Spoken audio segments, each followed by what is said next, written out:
الحمد لله رب العالمين والعاقبة للمتقين والصلاة والسلام على أشرف الأنبياء والمرسلين أما بعد أعوذ بالله من الشيطان الرجيم بسم الله الرحمن الرحيم يا أيها الذين آمنوا اتقوا الله حق تقاته قال الله تبارك وتعالى في القرآن المجيد في مقام آخر انما يخشى الله من عباده العلماء صدق الله العظيم وصدق رسوله النبي الكريم ان الله وملائكته يصلون على النبي يا ايها الذين آمنوا صلوا عليه وسلموا تسليما اللهم صل على سيدنا ومولانا محمد معدن الجود والکرم وآلہ وصحبہ وبارک وسلم۔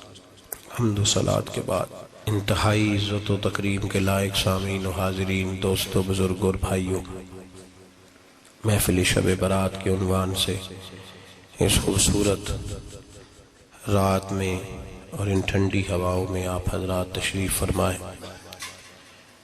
نبی پاک صلی اللہ علیہ وسلم نے ارشاد فرمایا، جب شعبان کی 15ویں رات آئے تو رات کو بیدار رہا کرو اور صبح کو روزہ رکھا کرو۔ تو جب حضور نے کہہ دیا بیدار رہو تو پھر کسی کو سونا نہیں چاہیے، بیدار رہنا چاہیے۔ اور بیداری کا مطلب یہ نہیں کہ وہ آدمی بس جاگتا رہے، اس کا مطلب یہ ہے کہ وہ اللہ اللہ کرے، درود پاک پڑھے، عبادت کرے، تلاوت کرے، ذکر فکر میں رہے۔ کچھ باتیں اس مقصد کے لیے کہ اس رات اللہ پاک نے اپنی رحمت کے دروازے کھولے ہیں، تو کچھ ایسی بات کی جائے جس سے دل نرم ہو جائے۔ دوستو، قرآن مجید کی دو آیات میں نے پڑھی ہیں۔ اللہ کریم نے فرمایا، یا ایھا الذین آمنوا اتقوا اللہ حق تقاتہ، اے ایمان والو اللہ سے ڈرو اور اتنا ڈرو جتنا ڈرنے کا حق ہے۔ ڈرو اللہ پاک سے، اور جس طرح تم کسی سے ڈرتے ہو، ڈرنے کا حق ہوتا ہے، وہ حق ادا کرنے کی کوشش کرو۔ ہم میں سے بہت سارے لوگ ڈرتے ہیں کچھ لوگوں سے، اور جب وہ ڈر رہے ہوتے ہیں تو انہیں احساس ہوتا ہے۔ اللہ پاک نے ہمارا وہ احساس خود بیان کر دیا ہے۔ فرمایا، جب تم کسی سے ڈرتے ہو تو تمہیں اس کا احساس ہوتا ہے کہ تم کتنا ڈرتے ہو، تو پھر تم کوشش کرتے ہو کہ تم وہ کام نہ کرو جس سے وہ بگڑ جائے گا، ناراض ہو جائے گا۔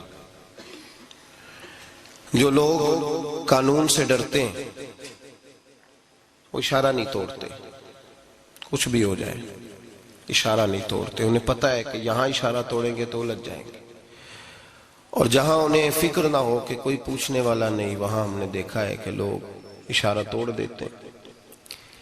اللہ تبارک و تعالیٰ نے موقع دیا، میں حرمین شریفین حاضر ہوا تو وہاں ایک روڈ دائری روڈ کہلاتا ہے۔ اس روڈ سے پیدل چلنے والے نہیں گزر سکتے۔ وہ کہتے ہیں جی اس روڈ سے پیدل والا نہ گزرے، ان کے لیے علیحدہ جگہ ہے۔ قانون یہ ہے کہ اگر کوئی پیدل آدمی وہاں سے گزرے اور اس کا ایکسیڈنٹ ہو جائے تو وہ حکومت یہ کہتی ہے کہ یہ کیوں یہاں سے گزرا تھا، لہٰذا کوئی مقدمہ نہیں ہو سکتا۔ وہاں ہم نے دیکھا ہے کہ لوگ اس سڑک پہ پیر بھی نہیں رکھتے، کہتے ہیں مر گئے تو بنے گا کچھ نہیں۔ یہاں بھی بہت سارے ایسے معاملات ہوتے ہیں کہ جہاں انسان محسوس کرتا ہے کہ یہ بڑا میرے لیے نقصان ہو جائے گا، تو وہ ڈرتا ہے۔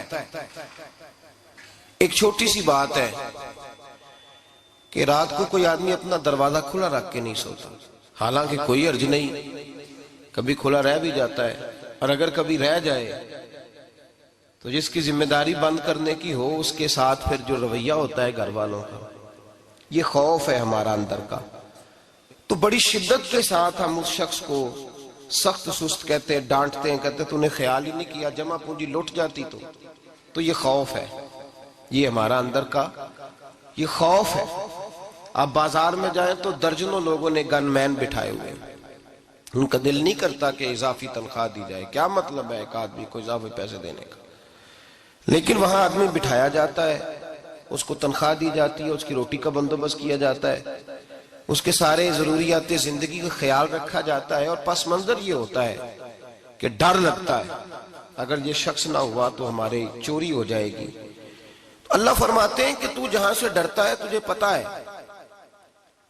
تو اس طرح کر کہ مجھ سے بھی اتنا ڈر جتنا ڈرنے کا حق ہے۔ یہ جھوٹ موٹ کا ڈراوا نہ پیدا کر کے اوہ اللہ معاف کرے جی، اچھا جناب بڑا ڈرتے ہیں آپ اللہ تعالیٰ سے، آپ نے تو کانوں کو ہاتھ لگائے، تو پھر آپ کیا کر رہے ہیں؟ اللہ معاف کرے جی میں تو بات نہیں کرتا، بس 2-4 آدمیوں کی پگڑی اچھالوں گا، اس سے زیادہ نہیں۔ ڈر لگتا ہے جی بات کرتے ہو، 15-20 آدمی بس میرے قابو آئیں گے۔ یہ کس قسم کا ڈر ہے؟ ڈرنے کا حکم دیا، اور میرے رسول کریم سید عالم صلی اللہ تعالی علیہ وآلہ وسلم نے ارشاد فرمایا کہ تو رب کریم سے دنیا میں ڈر جا جس طرح ڈرنے کا حق ہے۔ جب قیامت کا دن آئے گا تو اللہ تجھے ڈرائے گا نہیں بلکہ اپنی رحمت کی چھاؤں میں جنت میں داخل کر دے گا۔ یہاں ڈر، ایک جگہ تو اللہ نے فرمایا ڈرو، اور کچھ جگہوں پہ فرمایا کہ جو میرے علم والے بندے ہیں نا، جن کو میں نے علم دیا ہے، عالم ہیں، ان کے بارے میں فرمایا کہ ان کے دلوں میں میری خشیت ہے۔ انما یخشی اللہ من عبادہ العلماء، اللہ کے بندوں میں سے جو علم والے ہیں وہ اللہ کی خشیت رکھتے ہیں۔ قرآن نے ایک جگہ کہا ڈرو، خوف کا لفظ بھی استعمال کیا، وَلِمَنْ خَافَ مَقَامَ رَبِّهِ جَنَّتَانِ، خوف بھی ہے اور خشیت بھی ہے۔ ان دونوں کا معنی ایک ہی ہے، ڈرنا، خوف کا معنی بھی اور خشیت کا معنی بھی، ڈرنا۔ جب آپ علماء لغت کو پڑھیں گے، عربی ادب کو جاننے والے لوگوں کا مطالعہ کریں گے تو انہوں نے یہی لکھا ہے کہ ان دونوں کا معنی ڈرنا ہے۔ میری طرف دیکھیے، توجہ کریں، کچھ سمجھانے لگا ہوں، اس نقطے کو ضرور سمجھیے گا۔ خشیت کا معنی بھی ڈرنا ہے، خوف کا معنی بھی، لیکن جب صوفیاء کے پاس جائیں نا، صوفیاء جو قرآن و سنت کی روح کی تفسیر کرنے والے ہیں، تو وہ کہتے ہیں نہیں، خشیت اور خوف میں فرق ہے، خوف اور ہوتا ہے، خشیت صوفیاء اس کی تفسیر اور کرتے ہیں۔ وہ کہتے ہیں خوف بھی ہوتا ہے اور خشیت بھی ہوتی ہے، الگ الگ چیزیں ہیں، ایک نہیں۔ بڑی خوبصورت بات ہے، اگر آپ سمجھ گئے تو آپ کو فائدہ دے گی۔ صوفیاء یہ کہتے ہیں کہ بھائی خوف ہوتا ہے اپنے گناہوں کا، کہ میں نے یہ گناہ کیے ہیں، اگر اللہ نے مجھ سے پوچھا تو مجھے بڑا خوف آتا ہے، مار پڑے گی، یہ خوف ہے۔ پھر سمجھ لیں، ایک آدمی نے حرام کا مال اکٹھا کیا ہے زندگی میں، معاذ اللہ اس نے بڑے پاپ کیے، گناہ کیے، شراب پی، بدکاری کی، معاذ اللہ تعالیٰ ثم معاذ اللہ۔ اب اسے ڈر لگ رہا ہے کہ اللہ تبارک و تعالیٰ نے پوچھا تو میں کیا جواب دوں گا، یہ خوف ہے۔ اور خشیت یہ ہے کہ ایک آدمی سارا دن نماز پڑھتا ہے، روزہ رکھتا ہے، عبادت کرتا ہے، اللہ کو یاد کرتا ہے، پھر بھی ڈرتا ہے، یہ خشیت ہے، یہ خشیت ہے۔ جو گناہوں سے ڈرے وہ خوف ہے، اور جو رب کی ناراضگی سے ڈرے وہ خشیت ہے۔ جو کہے یار میرا رب کہیں ناراض نہ ہو جائے، میرا رب کہیں مجھ سے، بڑی خوبصورت مثال دی۔ میں نے اپنے صاحب سے پوچھا کہ حضور یہ مسئلہ کیا ہے، تو فرمانے لگے ایک بادشاہ نے ایک غریب کی بیٹی اسے پسند آ گئی تھی، تو اس نے عزت کے ساتھ اس سے شادی کر لی، رشتہ بھیج کے وقار کے ساتھ۔ بیٹی کا باپ اپنی بیٹی کے مقدر پر رشک کرنے لگا کہ میری بیٹی کو بادشاہ نے پسند کیا ہے، بادشاہ کے شہزادے نے رشتہ بھیج دیا ہے۔ شہزادہ بیاہ کے لے گیا بیٹی کو، 20 کنیزائیں، نوکرانیاں اس عورت کی خدمت کرنے پہ لگی ہوئی ہیں، توجہ ہے، اس کا ہر حکم ماننے کو تیار ہے، لیکن وہ بی بی سویرے بھی رو پڑتی ہے اور شام کو بھی رو پڑتی ہے، روتی رہتی ہے۔ اس سے کسی نے پوچھ لیا کہ بی بی تو روتی کیوں ہے، 20 کنیزائیں ہیں، گھر میں سکون ہے، ہر شے ہے، تو روتی کیوں ہے؟ تو وہ کہنے لگی اصل بات یہ ہے کہ جو کچھ مجھے ملا ہے میں اس کے قابل نہیں تھی، تو میں ڈرتی ہوں میرا سائیں کہیں ناراض نہ ہو جائے۔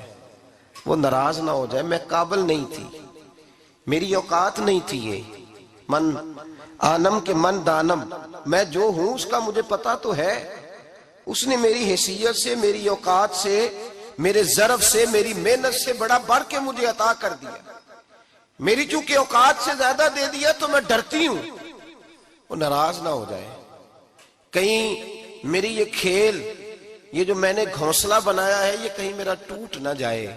میرے بھائی، میرے رسول کریم سید عالم صلی اللہ علیہ وسلم کے امت کے اولیاء، صلحاء، صوفیاء، اتقیاء، صحابہ، اہل بیت، یہ لوگ جب روتے تھے تو یہ کوئی اس لیے نہیں روتے تھے کہ یہ آج دوپہر کو چینی میں ملاوٹ کر کے آئے ہیں تو اس لیے رو رہے ہیں رات کو، اس لیے نہیں روتے تھے کہ آج انہوں نے جو شکر بیچی ہے اس شکر کے اندر بورا ملایا ہوا تھا، اس لیے نہیں رو رہے کہ آج 10 15 20 لاکھ رشوت کا مال بینک میں جمع کر، اس لیے تھوڑی روتے تھے، یہ تو اس لیے روتے تھے کہ اللہ تو نے بڑا کچھ عطا کیا ہے، کہیں ہم سے ناراض نہ ہو جانا، یہ تو اس کی خشیت میں رو رہے تھے۔ حضرت داؤد طائی رحمت اللہ تعالی علیہ، حضرت امام جعفر صادق جو نبی پاک صلی اللہ علیہ وسلم کے نواسے، جناب داؤد طائی کی ملاقات ہوئی تو امام جعفر صادق حضور کے نواسے عرض کرنے لگے، داؤد طائی یار میری بخشش کی دعا کرنا، رب مجھے معاف کر دے۔ تو حضرت داؤد طائی رحمت اللہ علیہ فرمان لگے، امام صاحب آپ حضور کے نواسے ہیں، میں نے دعا کرنی ہے کہ آپ نے میرے لیے کرنی ہے؟ تو حضرت امام جعفر صادق رو پڑے، کہنے لگے یار تو نہیں کرنی ہے، اور اسی لیے تو تجھ سے دعا کرا رہا ہوں کہ کہیں ایسا نہ ہو نانا مصطفیٰ کی بارگاہ میں جاؤں تو وہ مجھے کہیں کہ میں کس طرح کا تھا تو کس طرح کا بن کے آیا ہے، یہی تو دعا کرانی ہے کہ میرے لیے دعا کر۔ جو جتنا بڑا ہوتا تھا نا اتنی زیادہ خشیت ہوتی، اور گناہگار کے تو اللہ تبارک و تعالیٰ بعضوں کا سزا دیتا ہے، آنسو سلب ہو جاتے، اس کو تو اپنے گناہوں پہ رونا ہی نہیں آتا، وہ تو روتا ہے بچہ نہ ہو تب روتا ہے، وہ تو روتا ہے پیسے نہ ہو تب روتا ہے، وہ تو اس وقت روتا ہے جب اس کا مال چلا جائے، اس کو تو بعضوں کا گناہگار کو تو بعضوں کا سزا ملتی، اللہ فرماتے تو دنیا کے لیے روئے گا، میرے لیے نہیں رو سکتا۔ اور جو رب کریم کے بندے ہوتے ہیں انہیں اللہ کہتا ہے تو دنیا سے بے نیاز ہے، تیری آنکھ سے آنسو جب بھی ٹپکے یا میرے لیے ٹپکنا چاہیے یا محمد مصطفیٰ کے لیے ٹپکنا چاہیے۔ آپ اگر اس بات کو تھوڑا سا غور کے ساتھ سمجھے تو تمام اولیاء صلحات کیا یہ رو رہے ہیں، تڑپ رہے ہیں، کیا اس کی وجہ تھی؟ نمازیں کم رہ گئی تھی، روزوں میں کمی تھی، فرائض ادا نہیں کرتے تھے کہ رویا کرتے تھے؟ کیوں روتے تھے؟ حضرت سیدنا عمر فاروق رضی اللہ تعالیٰ عنہ کے بارے میں صحابہ کہتے ہیں جناب عمر فاروق جب نماز پڑھاتے اتنا رویا کرتے تھے کہ 7ویں صف تک ان کے رونے کی آواز جایا کرتی، 7ویں صف تک ان کے رونے کی آواز جاتی۔ ہم لوگ بن کے بیٹھ گئے ہیں، ہم یہ سمجھتے نہیں کہ ہماری حیثیت کیا تھی اور رب کریم نے ہمیں نوازا کیا ہے۔ آپ پڑھیے کتابیں، میرے رسول پاک صلی اللہ علیہ وسلم فرماتے ہیں میرا عمر جس گلی سے گزرے شیطان رستہ بدل جاتا ہے۔ نبی پاک فرماتے ہیں میرا عمر جب تک دنیا میں رہے گا دوزخ کو تالا لگا رہے گا۔ اس صاحب عزد الغابہ نے لکھا ہے نبی پاک صلی اللہ علیہ وسلم نے حضرت جبریل امین کو بلایا، فرمایا چل میرے عمر کی شان بیان کر۔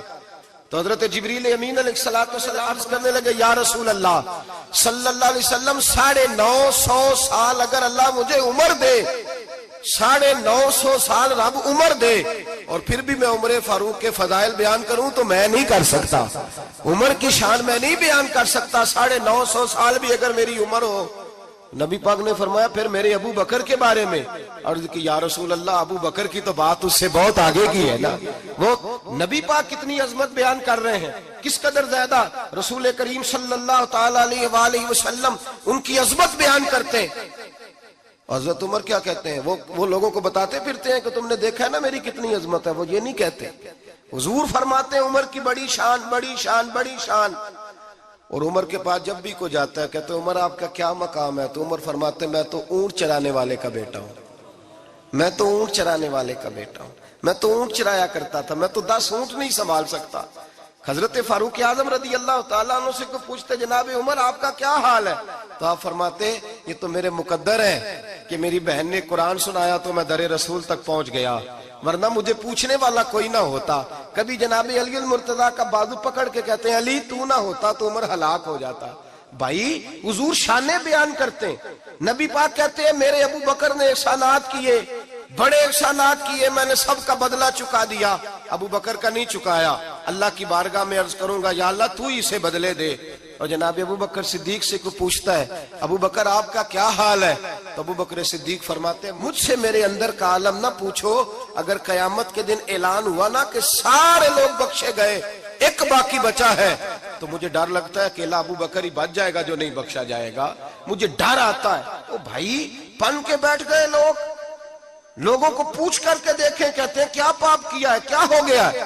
خشیت سے کانپتی ہوئی روحیں, تڑپتے ہوئے میرے رسول پاک کے غلام, اولیاء اللہ صوفیاء کرام کے رونگٹے کھڑے ہیں رب کریم کے خوف سے.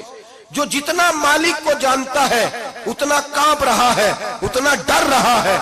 جس کی آنکھوں سے آنسو خشک ہے, مطلب یہ ہے یہ رب کو جانتا ہی نہیں, اسے کیا خبر اس کا جلال کتنا ہے, اسے کیا خبر اس کا عذاب کتنا ہے, تو کیا جانے. ان بطش ربک لشدید, جب وہ پکڑتا ہے تو بڑا سخت پکڑتا ہے. حضرت عثمان غنی کو 3 دفعہ میرے نبی پاک نے فرمایا جنتی ہے, جنتی ہے. العثمان فی الجنہ, العثمان فی الجنہ, العثمان فی الجنہ, 3 دفعہ حضور نے جنت کی بشارت دی. میرے مصطفیٰ کریم نے فرمایا میرا عثمان گلی سے گزرے تو فرشتے بھی اس کی حیا کرتے ہیں. جناب عثمان غنی جن کو میرے نبی نے 2 بیٹیاں دے کے کہا عثمان میری 100 بیٹی بھی ہوتی, ایک کے بعد دوسری انتقال کرتی جاتی تو میں ساری تیرے نکاح میں دے دیتا. وہی حضرت عثمان غنی قبر پہ کھڑے ہیں حضور کے وصال کے بعد, ایک قبر پہ کھڑے, آنکھوں سے آنسو جاری ہے, داڑھی ساری آنسوؤں سے بھر گئی ہے, روتے ہی جاتے ہیں, روتے ہی جاتے ہیں. غلام کہتا عثمان یار رونا ہمیں چاہیے, رونا ہمیں چاہیے, جن کو کوئی بشارت نہیں اور آپ کو تو 3 بشارتیں, روتے کیوں ہو. جناب عثمان غنی فرمانے لگے جس مصطفیٰ نے مجھے جنت کی بشارت دی اسی رسول نے فرمایا تھا قبر آخرت کی منزلوں میں سے پہلی منزل ہے, آخرت کی منزلوں میں سے پہلی منزل. سوچتا ہوں اگر رب کریم نے عثمان سے حساب پوچھ لیا, حساب کیسے دینا ہے میرے مصطفیٰ کریم نے. یہ تو بات ہے نا جناب عمر کی, یہ تو بات ہے حضرت عمر کی, حضرت ابو بکر کی, جناب عثمان غنی کی. اور جس شیر خدا کے بارے میں نبی پاک نے فرمایا علی منی وانا من علی, فرمایا علی اور میں 2 نہیں, میں علی ہوں اور علی میں ہے. جن کو فرمایا من کنت مولا ہوں فہذا علی مولا, جس کا میں مولا اس کا علی بھی, اس کا علی بھی. جس مولا علی شیر خدا کو یہ درجہ دیا. ولی المرتضی اٹھے ہیں, نماز کا وضو کیا ہے, مصلی کی جانب جانے لگے تو جناب علی کا وجود تھر تھر کانپنے لگا, تھر تھر, چھم چھم آنسو برسنے لگے. حضرت سیدنا امام حسن آگے بڑھے, ابا جی کیا ہوا. فرمایا حسن ڈر رہا ہوں, مالک کی بارگاہ میں جا رہا ہوں, کہیں رب علی کو دھتکار ہی نہ دے, کہیں مالک علی سے حساب ہی نہ پوچھ لے, کہیں اللہ تبارک و تعالیٰ ناراضگی کی نظر سے نہ دیکھے. او بھائی ہم لوگ اتنے دلیر, اتنے تگڑے, اتنے سیاہ, اتنے عقل مند, اتنے گناہوں کے پیچھے پہاڑ ہیں, لیکن مجال ہے کوئی ایک قطرہ وہ آنسو جو ہم نے سنبھال کے رکھے ہیں دنیا داری پہ بہانے کے لیے. کبھی اپنا حساب کر, کبھی سوچ. روز شکوہ کرتا ہے, کہتا ہے میرے پاس پیسے نہیں, گاڑی نہیں, کار نہیں, کوٹھی نہیں, سرمایہ نہیں. کبھی سوچ جو کچھ ہے اگر رب کریم میرے اور آپ کے اعمال دیکھے تو ہماری حیثیت ہے کہ وہ سارا کچھ ہمیں دیا جاتا, ہماری اوقات تھی کہ وہ ہمیں دیا جاتا جو اس نے دیا ہے. ٹٹول کے دیکھیں, عمر گزر گئی, شکوے کرتے, ذرا پلٹ کے دیکھیں. اگر ہمارے گناہ اور ہماری نیکیاں اکٹھی کی جائیں تو ہم جزا والے نہیں سزا والے نکلتے ہیں معاذ اللہ. محمود غزنوی بڑا پیار کرتے تھے ایاز کے ساتھ, بڑا پیار کرتے تھے, نوازا کرتے تھے. روز کوئی نہ کوئی تحفہ ملتا تھا ایاز کو. کچھ حسد کرنے والوں نے کہا محمود تو اسے تحفے دیتا ہے اور یہ جنگل میں اسلحہ اکٹھا کر رہا ہے, یہ تیرے خلاف علیحدہ سے فوج تیار کر رہا ہے, کچھ وقت آئے گا یہ تجھے چھوڑ کے علیحدہ سے بادشاہی کا دعویٰ کر دے گا. محمود غزنوی کہنے لگے یہ کس طرح کی بات, کہا تمہیں پتہ ہے کہ ایاز عصر سے لے کر عشاء تک کہاں رہتا ہے. محمود کہنے لگے یار واقعی میں نے کبھی پوچھا تو نہیں. شک کا بیج بو دیا, شک کا بیج بو دیا. محمود غزنوی کہنے لگے اچھا آج میں پیچھا کروں گا, تفتیش کروں گا, تحقیق کروں گا کہاں جاتا ہے. تحقیق کروں گا۔ محمود غزنوی نکلے پیچھا کرنے۔ عصر کے بعد ایاز نے جنگل کا رخ کیا، محمود بھی پیچھے پیچھے ہو لیے۔ کہتے ہیں جنگل کے بیچ جا کے ایک جھونپڑی آئی، اس جھونپڑی کے اندر ایاز گئے، دروازہ کھولا، اندر چلے گئے۔ مجھے بڑا غصہ تھا کہ ہر بات مجھے بتاتا ہے، یہ کیوں نہیں بتائی؟ جب ایاز اندر گئے تو میں نے زور زور سے دروازہ کھٹکھٹایا غصے کے ساتھ۔ ایاز نے دروازہ کھولا، باہر آئے، میں نے کہا پیچھے ہٹ۔ ایاز پیچھے ہٹے تو میں اندر چلا گیا۔ محمود کہتے ہیں جب میں اندر گیا تو میں نے اس جھونپڑی میں ایک پرانا کرتا لٹکا ہوا دیکھا، ایک ٹوٹے ہوئے جوتے پڑے ہوئے دیکھے، ایک چھوٹا سا ڈنڈا دیکھا، ایک مٹکا، ایک پیالہ دیکھا۔ میں نے ساری تلاشی لی تو چند ٹوٹی پھوٹی پرانی چیزیں۔ میں نے کہا یاز یہ کیا ہے؟ تو کہتے ہیں یاز کہنے لگا بادشاہ ٹٹول کے دیکھ لے، یہی کچھ ہے جو تو نے دیکھا۔ میں نے کہا یہ ہے کیا؟ کہتے ہیں یاز پیروں میں بیٹھ گیا، تڑپ کے رونے لگا، کہنے لگا بادشاہ یہ میری اوقات ہے، یہ میری اوقات ہے، یہ میری اوقات ہے، یہ میری اوقات ہے۔ کہا کیا مطلب؟ کہنے لگا جس دن تیرے پاس آیا تھا نا تو یہ میری کائنات تھی کل، آج تیری مہربانیوں نے مجھے یہاں تک پہنچا دیا ہے۔ میں جو تیرا غدار نہیں نہ ہوتا، میں جو تیری نافرمانی نہیں کرتا، اس لیے نہیں کرتا کہ میں ہر شام آ کے اپنی اوقات یاد کرتا ہوں، اور پھر مجھے روز رات کو میرا نفس کہتا ہے اس کا وفادار رہنا، اس کا وفادار رہنا۔ تو اس حال میں تھا جب آیا تھا، اگر یہ بگڑ گیا تو پھر تجھے اپنی اوقات کا پتہ ہے نا۔ محمود غزنوی نے سینے سے لگایا، کہنے لگے آج تک تو بچا بھی اس لیے ہے کہ تو اپنی اوقات نہیں بھولا۔ ملا رومی کہتا ہے اپنی اوقات یاد رکھ، تو کیا تھا؟ تجھے ایک رات سونے نہ دے تو اپنی ٹانگوں پہ کھڑا نہیں ہو سکتا، تیری وہ آنکھ لے جائے تو کچھ نہیں کر سکتا، وہ تجھے معذور کر دے تو کچھ نہیں کر سکتا۔ 30 سال کے اونچے 7 فٹ قد کے جوان اس نے فالج زدہ کر کے ہسپتالوں میں ڈال دیے، وہ کچھ نہ کر سکے۔ بڑے بڑے پہلوان جو کہتے تھے کہ ہم اٹھے تو دنیا اٹھتی ہے، اس نے پھینک دیے منو مٹی کے نیچے، کچھ نہ کر سکے۔ اپنی حیثیت نہ بھول۔ میرے رسول کریم سید عالم صلی اللہ علیہ وسلم نے فرمایا 2 باتوں میں لوگ دھوکے میں ہیں، دھوکے میں ہیں، دھوکے میں ہیں، دھوکے میں۔ یا رسول اللہ کون سی؟ فرمایا جو صحت مند ہے وہ دھوکے میں ہے، وہ سمجھتا ہے میں کبھی بیمار ہی نہیں ہوں گا، مجھے روز اسی طرح نیند آئے گی جس طرح اب آتی ہے، میں روز اسی طرح اٹھوں گا جیسے اب اٹھتا ہوں، میں جتنا ہی لمبا چوڑا رہوں گا جس طرح آج ہوں، میرا حسن اسی طرح قائم رہے گا جیسے آج ہے۔ تو دھوکے میں ہے، دھوکے میں۔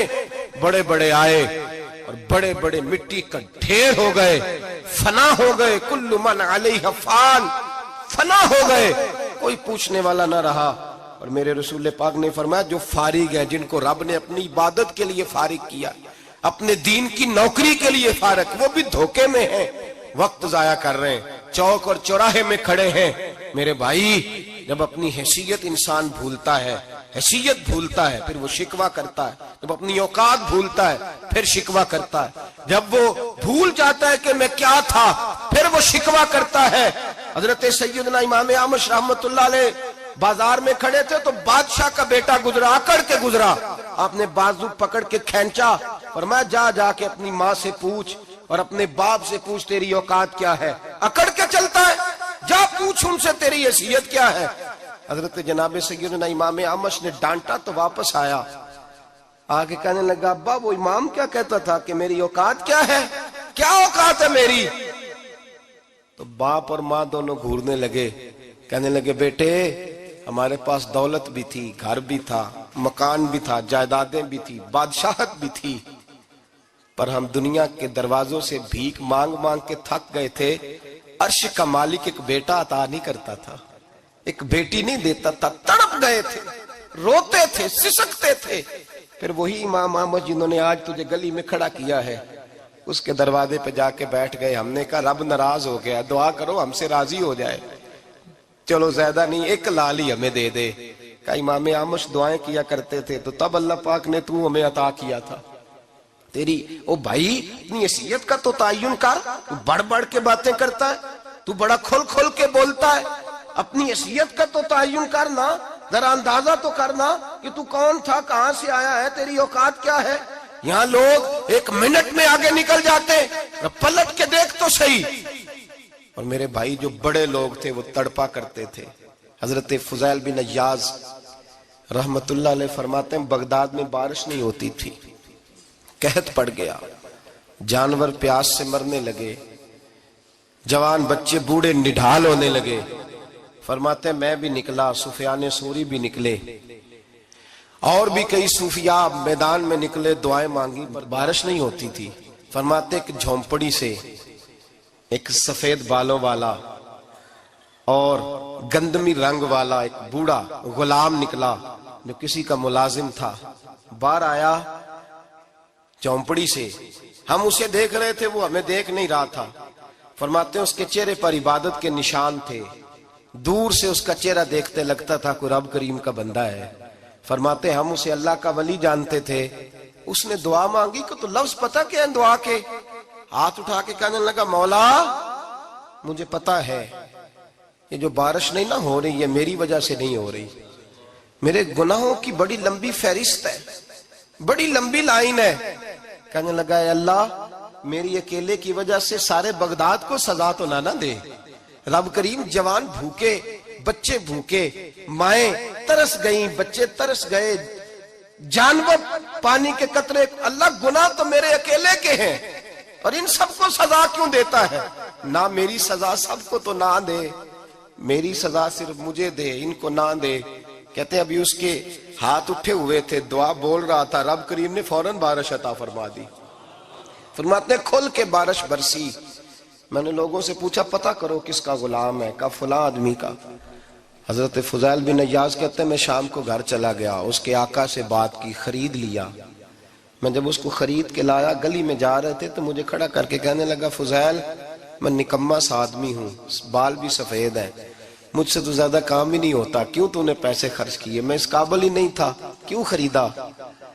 تو حضرت فضیل ابن عیاض کہتے ہیں میں نے اس کو کہا کل جو تو نے دعا مانگی تھی تو نہیں دیکھ رہا تھا، ہم دیکھ رہے تھے، تو مقبول ہے رب کریم کی بارگاہ کا، تجھے اس لیے خرید کے لایا ہوں تو مقبول ہے۔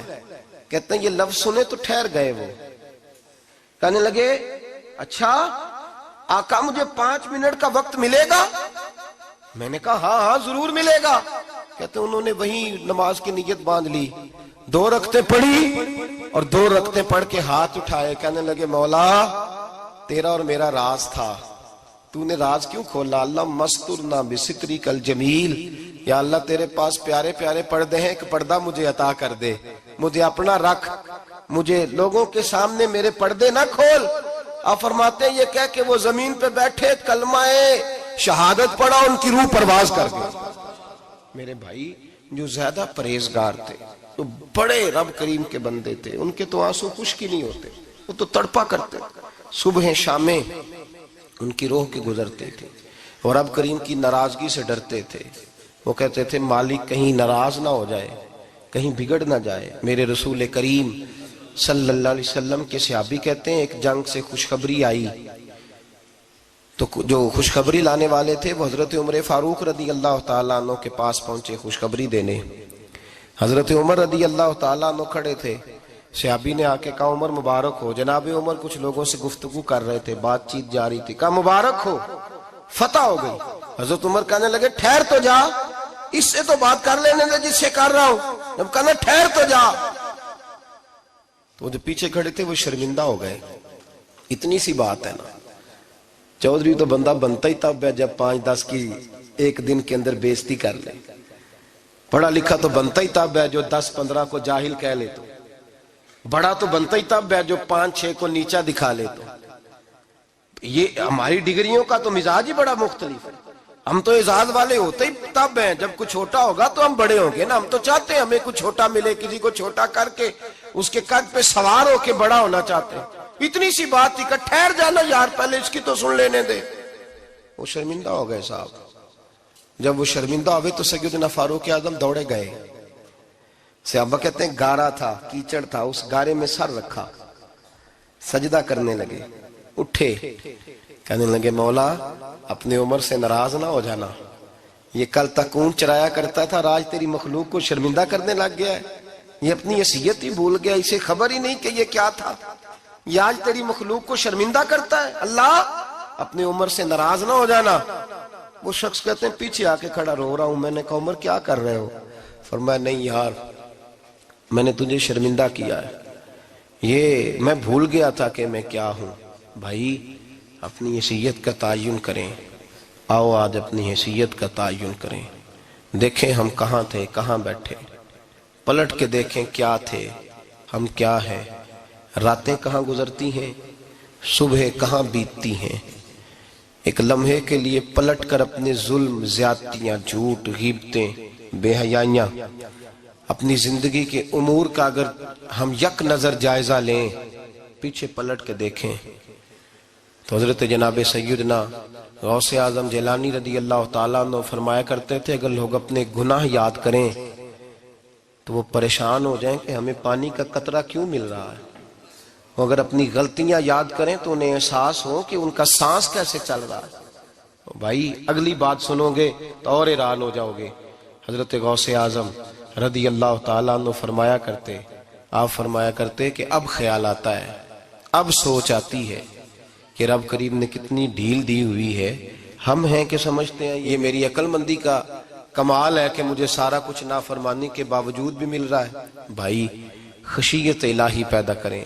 جتنا بندہ بڑا ہوتا تھا اس کے دل میں خوف بھی اللہ کا وہ جانتا تھا۔ حضرت امام اعظم ابو حنیفہ بیٹھے تھے تو ایک بی بی فتویٰ پوچھنے آئی۔ بی بی روز خاوند سے مطالبہ تو کرتی ہے، فلاں چیز چاہیے، فلاں چیز چاہیے، اللہ کرے وہ یہ مطالبہ کرنے لگ جائے کوئی شے نہیں چاہیے، جو چاہیے حلال کا چاہیے۔ آمین تو کہہ دیں۔ اللہ کرے بی بی یہ مطالبہ کرنے لگ جائے سوکھی روکھی چاہیے پر چاہیے مجھے جائز دینا، بے شک ایک وقت دینا۔ اللہ کرے یہ مطالبہ ہونے لگ جائے، شب برات کی بڑی مقدس رات، اللہ کرے اس رات یہ مطالبہ ہونے لگ جائے۔ ایک بی بی آئی خاتون، چرخہ کاٹتی ہے، سوت بناتی ہے، حضرت امام صاحب سے مسئلہ پوچھنے آئی۔ کیا مسئلہ پوچھا اس نے؟ کہنے لگی حضرت جی میں نا رات کو اپنی چھت پہ بیٹھ کے چرخہ کاٹتی ہوں، سوت بناتی ہوں، 14ویں رات کا چاند جب چڑھا ہوتا ہے تو اس کی روشنی میں چرخہ کاٹتی ہوں۔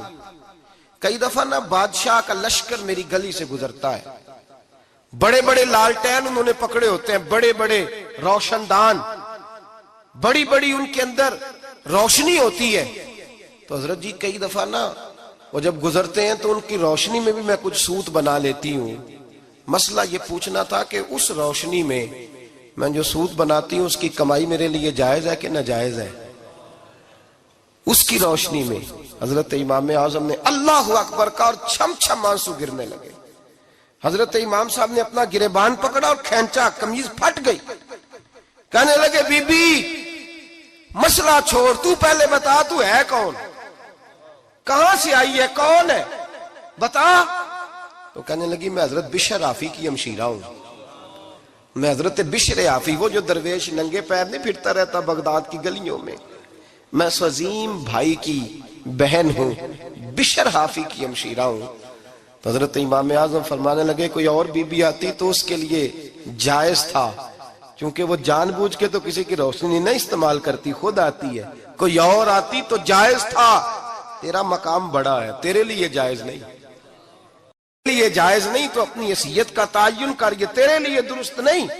بھائی بڑا تو تب ہوگا جب تیری احتیاط بڑی ہو جائے گی، بڑا تب ہوگا جب تیرا تقوی بڑا ہو جائے گا، بڑا تو تب ہوگا جب تو حلال حرام کے معاملے میں باریک باریک چیز کا خیال رکھے گا۔ اور اگر تو کہ خیر ہے دیکھی جائے گی، ساری دنیا کر رہی ہے، ساری زمانہ کر رہا ہے، فلاں بھی کر رہا ہے، وہ خدا کے بندے یہ کس طرح کا معاملہ ہے، یہ کس طرح کی جمہوریت ہے؟ اپنے آپ کو سمجھائیں اور میرے عزیز خشیت والی زندگی پیدا کریں، تقوی والی زندگی پیدا کریں۔ ہم لوگ ایسا وقت گزار رہے ہیں، اور یہ یاد رکھنا ہمیشہ انسان دنیا میں آتے ہیں، اس شہر کے بہت سارے لوگ ہو گزرے، علماء، مشائخ، صوفیاء، تاجر، زمیندار، آپ کسی بھی شعبے میں ٹٹولیں گے تو آپ کو کئی نام ملیں گے۔ اس شہر محبت کے ڈھیروں لوگ ہو گزرے، اور یہ کہانی ہر شہر کی ہے۔ آج میں اور آپ یہاں بستے ہیں، کچھ وقت کے بعد ہم داستان ہوں گے۔ امام شافعی رحمۃ اللہ علیہ فرماتے ہیں میں ایک شہر سے گزر رہا تھا تو میرے پیر کو ٹھوکر لگی، میں نے زمین کھودی تو ایک کھوپڑی نکلی، کھوپڑی نکلی تو اس کے اوپر تاج بھی تھا۔ ماتے میں نے شہر کے لوگوں سے پوچھا یہ کیا ہے؟ تو کہنے لگے یہ بادشاہوں کا قبرستان ہے، اس میں غریب دفن تو نہیں ہو سکتا تھا، دفن تو بادشاہوں کا خاندان ہے، لیکن افسوس کی بات یہ ہے کہ یہاں مٹی ڈالنے کوئی نہیں آتا، اب یہ سیدھی سڑک بن گیا۔ بھائی کبھی پلٹ کے دیکھ، ہزاروں لوگ آئے، اس روڈ سے کروڑوں لوگ گزرے اور منزل کو چلے گئے، لوگوں نے یاد نہیں رکھا۔ آپ اپنے حصے کا عمل کرنے آئے، ٹھیکیدار نہیں ہے کوئی اپنی اولاد کا، بال بچے کا، بہن بھائی کا۔ حق ضرور ہے، ان کے لیے محنت ضرور کرے گا، لیکن اس کو یہ اجازت نہیں ہے کہ وہ کہے کہ میں اب بڑا ذمہ دار ہوں تو میں نے 20 کروڑ بینک بھر کے جانا ہے۔ حضرت عمر بن عبدالعزیز رحمت اللہ تعالیٰ علیہ کے انتقال کا وقت آیا تو اپنے بیٹوں کو بلایا، فرمانے لگے بیٹو تمہارا باپ بزدل تھا، تمہارے لیے کچھ کر نہیں سکا۔ کہا ابا جی کیا ہوا؟ فرمانے لگے بیٹے میں بزدل تھا، جہنم سے ڈر گیا، تمہارے لیے کوئی بینک بیلنس اکٹھا نہیں کر سکا، میں تھوڑا دلیر ہوتا، دوزخ سے نہ ڈرتا تو تجوریاں بھر کے جاتا۔ پرانے بادشاہ محل چھوڑ کے گئے ہیں پر میرے پاس کچھ نہیں ہے، بادشاہ ہونے کے باوجود میں فقیر ہوں، خالی آ جا رہا ہوں، بزدل جو تھا۔ آپ نے جب یہ لفظ کہے تو بچے رونے لگے، کہنے لگے ابا جی ہمیں تو فخر ہے، ہمیں تو فخر ہے، جس گلی سے بھی ہم گزرتے ہیں کپڑے ہمارے سادے ہوتے ہیں پر لوگ دکانیں چھوڑ کے ملتے ہیں، کہتے ہیں نیک باپ کی اولاد جا رہی ہے، یہ بڑے مرتبے والے باپ کی اولاد جا رہی ہے۔ بھائی یاد رکھیں، خشیت الہی پیدا کریں، نہ اپنی ذات کے ساتھ ظلم کریں۔ اگر آپ کوئی بھی غلط کام کرتے ہیں تو اس کا جواب آپ نے دینا ہے۔ اگر آپ نے 1 کروڑ روپیہ ناجائز کمایا ہے تو وہ اللہ آپ سے نہیں، آپ کے بچے سے نہیں پوچھے گا، بیوی سے نہیں پوچھے گا، بہن بھائی سے نہیں، وہ آپ نے جواب دینا ہے۔ آپ نے اپنے اعمال پر غور کریں۔ آج شب برات ہے، میرے نبی کریم صلی اللہ علیہ وسلم نے فرمایا کہ میری امت کی اتنی بخشش ہوگی، مدینے میں سب سے زیادہ بنو کلب کا قبیلہ بکریاں پالتا ہے، ان کی بکریوں کے بالوں سے بھی زیادہ اللہ میری امت کی بخشش فرمائے گا۔ اس کو توبہ کی رات کہا جاتا ہے۔ توبہ کا مطلب یہ ہوتا ہے کہ اللہ میں آج کے بعد گناہ نہیں کروں گا۔ توبہ کا مطلب ہوتا ہے کہ میں آج کے بعد یہ غلطی، آپ کا ملازم کتنی بار غلطی کرے تو آپ رکھ لیتے ہیں؟ ایک دن میں 100 دفعہ کرے تو گنجائش ہے اس کو رکھنے کی؟ اللہ رکھ لیتا ہے، کہتا تو توبہ کر، ہے گنجائش؟ میرا خیال ہے جو 10 بار بھی کرے اس کے لیے بھی گنجائش ہے، اس کے لیے بھی گنجائش ہے۔ استاد باپ ہوتا ہے، بچے سے غلطی ہو جائے تو کہتا تجھے ارجانہ بھرنا پڑے گا۔ بچے لگے نہیں ہوتے اسکولوں میں، جرمانے لگے ہوتے ہیں، چھٹی کا لیدہ ہے، فلاں کام کا لیدہ ہے، حالانکہ باپ ہے۔ بھائی اللہ فرماتا ہے تو توبہ کر، اور توبہ یہ ہے کہ میں آج کے بعد یہ گناہ، جس آدمی نے کل 5 نمازیں نہیں پڑھنی اس کا آج توبہ کرنے کا کیا مطلب ہے؟ توبہ کا کیا مطلب ہے کہ میں آئندہ گناہ، تو جو سویرے 5 نمازیں نہیں پڑھنا چاہتا کہتا ہے کل زور نہیں میں نے پڑھنی، چلو فجر تک جاگنا ہے فجر پڑھ لوں گا، تو اس نے توبہ کی ہے؟ کوئی مذاق ہے؟ استغفر اللہ استغفر اللہ استغفر اللہ، معاف کر دے، کیا معاف کر دے؟ سویرے تو مسجد آئے گا۔ بھائی آپ کسی جگہ، ہم سادے لوگ ہیں، دیہاتی لوگ، یہ ہمارا دیہات کا ماحول ہے، بچے کو مارتے ہیں نا مدرسے والے کے، تو ہم کہتے ہیں دوبارہ کرے گا، تو کیا کہتا ہے اگوں، تو جی بچہ کبھی تسی تھپڑ دو مار لو میں سویرے پھر کرنا جی، تو اس کو معافی ملے گی؟ یہ کیسی معافی ہے کہ سویرے میں نماز نہیں پڑھنی زور کی لیکن یا اللہ معاف کر دے، یا اللہ، یہ جھوٹ ہے، یہ دھوکہ ہے، یہ مذاق ہے، مذاق نہیں کرے۔ اور بندہ کوئی سیاںا ہو تو مذاق برداشت نہیں کرتا، اور معاذ اللہ استغفر اللہ، رب کریم کے ساتھ مذاق، یا اللہ میری توبہ، یا اللہ میری توبہ، یا اللہ مجھے معاف کر دے، یا اللہ معاف کر دے، اور سویرے جھوٹ پھر بولنا ہے اٹھتے ہی، تو یہ کیسی توبہ ہے؟ توبہ کا مطلب ہوتا ہے کہ میں توبہ کرتا ہوں آج کے بعد گناہ، تو توبہ کو سمجھے تو صحیح نا میرے بھائی، توبہ کو سمجھے۔ تمام صحابہ، چونکہ شراب حرام نہیں تھی تو ہر آدمی پیا کرتا تھا، جب حرام ہو گئی تو پھر کسی نے منہ نہیں لگایا، توبہ ہو گئی تو پھر ہو گئی، پھر معاملہ ختم ہو گیا، پھر کبھی قریب حضرت مرثد بن ابی مرثد البغوی رضی اللہ تعالیٰ عنہ حضور کے صحابی ہیں. آپ فرماتے ہیں میرے اندر ایک غلطی تھی، میرا بہت ساری خواتین کے ساتھ دوستانہ تھا. نبی پاک کی بارگاہ میں جب میں گیا اسلام کی بائعت کی تو حضور نے فرمایا تیری نظر جھکی رہنی چاہیے، خبردار کسی عورت سے تیرا. کہتے ایک نصیحت نبی پاک نے کی. آپ فرماتے ہیں میں نے اپنے دل کو اس طرح سمجھایا کہ عورتیں اگر میرے پاس آ کے کھڑی ہوتی تھی تو میرے اندر کا وجود کہتا تھا کہ ہو ہی نہیں سکتا میری توجہ جائے، اس لیے کہ توبہ کی ہے، اب دوبارہ ادھر توجہ جا سکتی. میرے بھائی توبہ کو اس کے مفہوم کے ساتھ توبہ کریں، جھوٹ نہیں بولیں، گناہ نہیں کریں. میرے رسول کریم صلی اللہ علیہ وسلم نے فرمایا استغفار پڑھا کرو، میں دن میں 100 مرتبہ استغفار کرتا ہوں. حضور کہتے ہیں میں دن میں حضور 100 دفعہ دن میں استغفار کرتے. امام حسن کے پاس ایک شخص آیا، کہا میرے پاس اولاد نہیں، فرمایا استغفار پڑھ. ایک پھر آ گیا، اس نے کہا حضور میرے پاس روزی نہیں، فرمایا استغفار پڑھ. ایک اور آیا، اس نے کہا حضور بیماری بڑی ہے گھر میں، فرمایا استغفار کر. آپ کے صاحبزادے بیٹھے تھے، کہا ابا جی جو آتا ہے آپ استغفار ہی بتاتے ہیں. آپ فرمانے لگے جب کوئی بندہ توبہ کرتا ہے تو رب راضی بڑا ہوتا ہے. تو میں نے سب کو توبہ کا وظیفہ بتایا ہے، جس کی جو بھی مجبوری ہو اگر توبہ کر لے تو اللہ تعالیٰ اسے آسانی عطا کر دیتا ہے، اللہ اس پہ نظر رحمت کر دیتا ہے. اپنے آپ کو تبدیل کریں، نماز کو اس کی حقیقت کے ساتھ پڑھا کریں، اس کی حقیقت کے ساتھ نماز کو پڑھیں. 5 وقت مسجد میں حاضری دیں، چھوڑ کے سارے کام چھوڑ کے، باقی سارا کچھ بعد میں. آپ کا رشتہ لوگوں کے ساتھ زندگی کا ہے، موت کا نہیں ہے.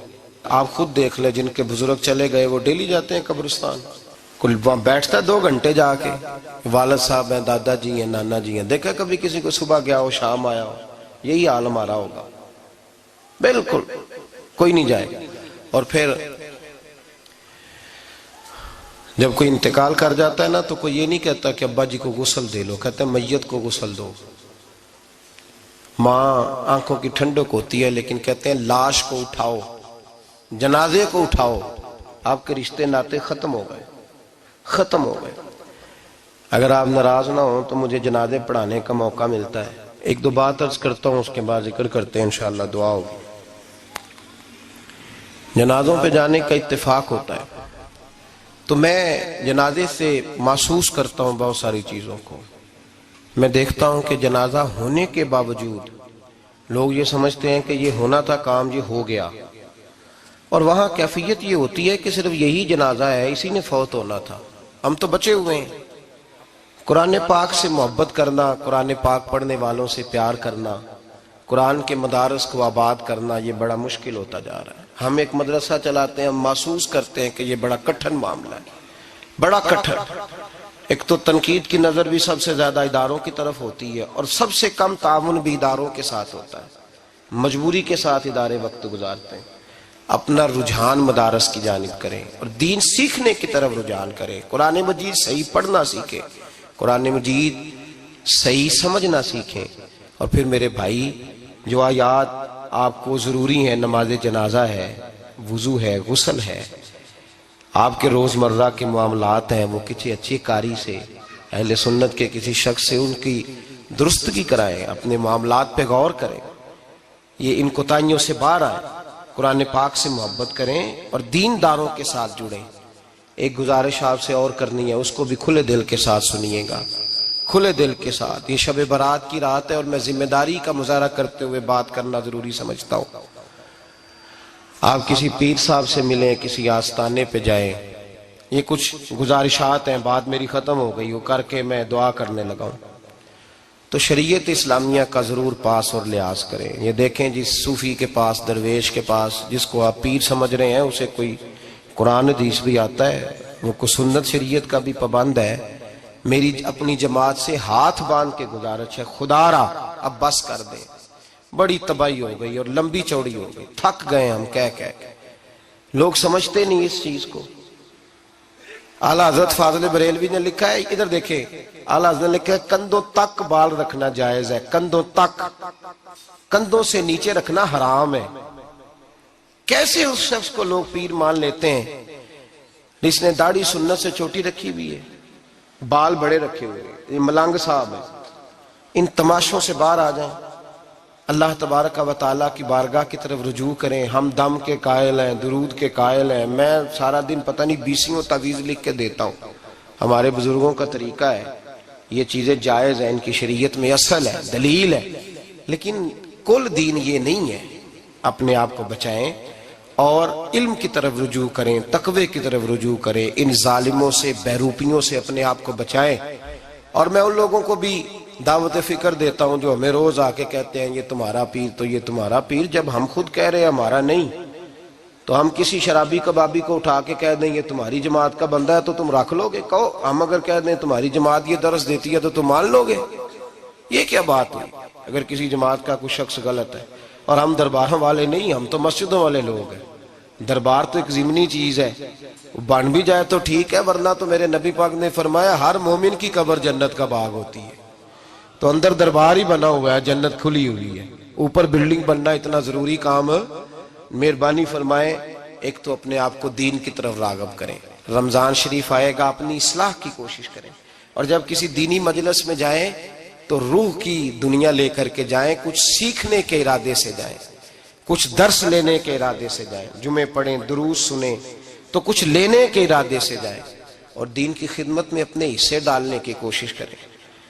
اس سے صرف چندے کا معاملہ نہیں، اس سے مراد یہ ہے کہ اپنی اولاد کو، اپنے بچے کو، اپنے آپ کو دیندار بنائیں، یہ آپ کا دین میں حصہ ہوگا، یہ آپ کا دین کے ساتھ تعاون ہوگا۔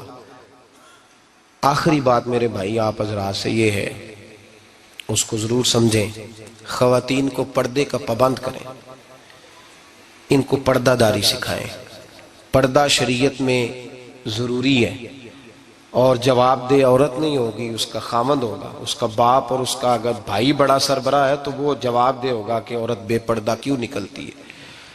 تہذیب کے نام پر بد تہذیبی نہ کریں، خبردار کوئی ایسا کام نہ کریں جسے اللہ رسول ناراض ہو، ان کو پردے کا پابند کریں، بغیر برقعے کے، بغیر مکمل نقاب کے، بالکل عورت کو اجازت نہ دیں گھر سے نکلنے کی، سختی کریں، اور ان کو سمجھائیں کہ ہمارا تعلق یورپ کے ساتھ نہیں، ہمارا تعلق خاتون جنت حضرت فاطمہ الزہرا کے ساتھ ہے، ان کو پابند کریں۔ اور یہ میں ذمہ داری سے بات کہہ رہا ہوں، مرد ذمہ دار ہے اگر اس کی عورت با پردہ نہیں ہے، وہ ذمہ دار ہے، اور اللہ کی بارگاہ میں اس کی کوئی بات قابل قبول نہیں ہوگی۔ اور شب برات کی رات اتنے لوگ گواہ ہیں کہ یہ پیغام آپ کو پہنچایا گیا، آپ کو پہنچایا گیا، آسمان زمین اور ہوا گواہ ہے کہ ہمیں یہ بات پہنچائی گئی کہ ہمیں ان کو پردہ کرانا ہے۔ ذکر ہوگا، ذکر کیا ہے؟ ذکر ہے اللہ کو یاد کرنا۔ اور میرے نبی پاک صلی اللہ علیہ وسلم نے ایک حدیث میں فرمایا رب کا ذکر اس طرح کرو کہ لوگ تمہیں دیوانہ سمجھیں۔ یہ لوگ باتیں کرتے ہیں تو کھول کھول کے، اللہ کے ذکر کی باری آتی ہے تو تھک سے جاتے ہیں، تھک کے ذکر نہیں کریں، ذکر کریں تو پوری دل جمی کے ساتھ، سرور کے ساتھ، کیف کے ساتھ۔ اور آج کر کے تو دیکھیں بھلا ذکر میں ہوتا کیا ہے، یہ لذت کیا ہے، یہ کیف کیا ہے۔ میرے بچے چھوٹے مجھ سے کہتے ہیں ذکر لمبا کرایا کریں، بیٹا اکثر مجھے کہتا ہے ذکر جو ہے نا وہ جب آپ بڑا لطف آتا ہے ذکر میں، ذکر تو ایک کیفیت ہے، لگ جائے تو اس کا ایک اپنا ذائقہ ہے، تو ذکر کریں اللہ کا، درود شریف پڑھیں۔ دعا کیا ہے؟ آج لائٹ کو بند کر کے جب ہمارے ہاں ذکر ہوتا ہے، دعا ہوتی ہے، تو ہمارے بزرگ یہ کہتے ہیں ہم ثابت یہ کرنا چاہتے ہیں کہ ہم مجمع میں نہیں بیٹھے، یا اللہ تیری بارگاہ میں بیٹھے ہیں، ہمیں تو ساتھ والا دیکھ نہیں پا رہا، دعا مانگے، اور اللہ سے مانگے تو کھول کے مانگے۔ اور آج اگر ہو سکے نا تو کوئی ایک آدھ قطرہ گرا ہی دے۔ میرے نبی پاک نے فرمایا محفل میں چند لوگ بھی رو پڑیں تو سب کا کام بن جاتا ہے۔ آپ میں سے کوئی نیک آدمی ایسا ہوگا تو ہمارے جیسے کئی گناہگاروں کو ساتھ اللہ اس پہ فضل فرمائے گا۔ یہاں ذکر کے بعد دعا ہوگی، دعا کے بعد پھر سلام ہوگا، پھر ایک دفعہ آخر میں دعا ہوگی، پھر آپ کو کچھ وقت دیا جائے گا انفرادی طور پہ نفل ادا کرنے کا، 4 6 نفل پڑھ کے نئے سرے سے تازے ہو کے آپ حضرات تشریف لائیں گے، اور پھر انشاءاللہ تعالی یہاں لنگر کا بندوبست ہوگا، آپ حضرات کے لیے ماں حضر جو کچھ ہے آپ کو پیش کیا جائے گا۔ کوشش کریں روزہ رہ ہی جائے صبح کا، ویسے بھی پریکٹس ہوگی رمضان کی، اور شعبان میں زیادہ روزے رکھنا میرے نبی پاک کی سنت بھی ہے، اس لیے ضرور کوشش کریں کہ سحری کا بندوبست ہے تو آپ روزہ رکھیں تاکہ آپ کے لیے آسانی ہو جائے۔ اللہ تبارک و تعالی ہماری اس حاضری کو اپنی بارگاہ میں مقبول فرمائے۔